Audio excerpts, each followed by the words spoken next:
So, I want to talk a little bit about just a tip to kind of manage personal anxiety, right?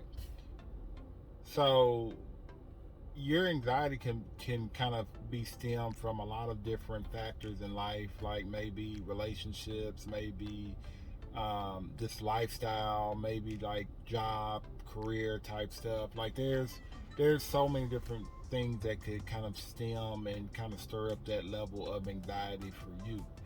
But something that I learned to kind of help kind of mitigate those situations and start to really lessen some of that type of anxiety is to truly focus on the things that you can control, right?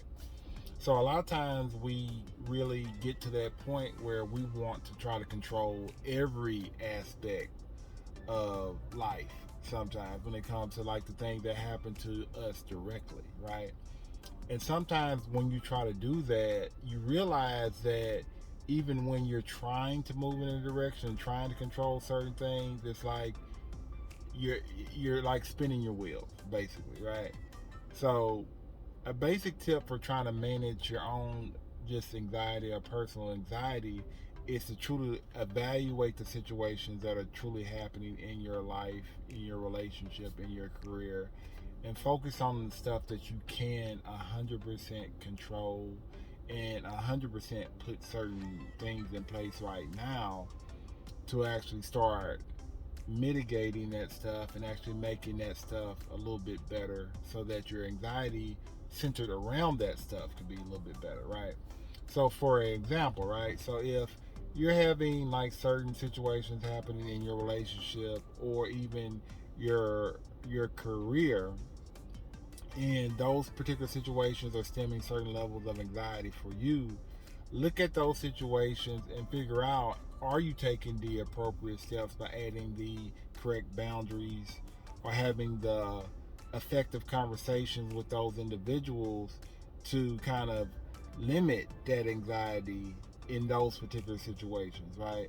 So, say for instance, from a career standpoint, if you have a very stressful like career, very stressful job, are you taking the appropriate steps to kind of like putting boundaries in place, right? Like, are you like leaving work on time?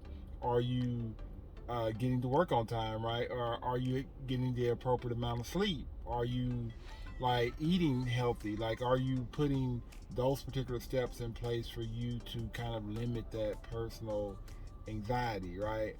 And those, like I said, are just examples, but those are just components of things that you can actually put in place to actually help you limit those types of anxieties, which is creating an action plan for yourself, right?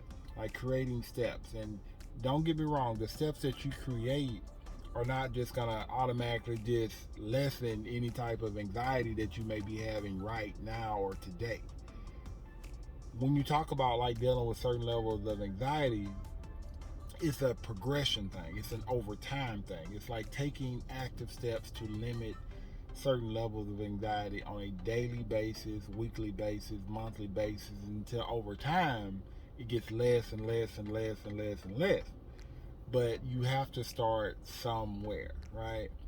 And the best place to start is by evaluating your current situation and figuring out which component of this current situation do I have 100% control over. Therefore, you have a place to start, right? Like you have a place to like really start creating those boundaries or start creating those steps for yourself to limit that daily, that weekly, that monthly anxiety, so that over time things actually get better and things progressively start like really moving forward for you. Okay, so those are just typically some best practices for like limiting that personal anxiety that you may be experiencing within yourself. Because, like I said, that personal anxiety can kind of be limited and be lessened over time. But you have to make sure that you have the appropriate plan and the appropriate steps in mind, right? So if you ever get to a point you don't know how to take those steps, you don't know how to like really like figure out where to start, make sure that you do contact a mental health professional to kind of help you with that, therapist, counselor, kind of really help you kind of create that plan for yourself so that you can find more productive ways to move forward in your life and in your career.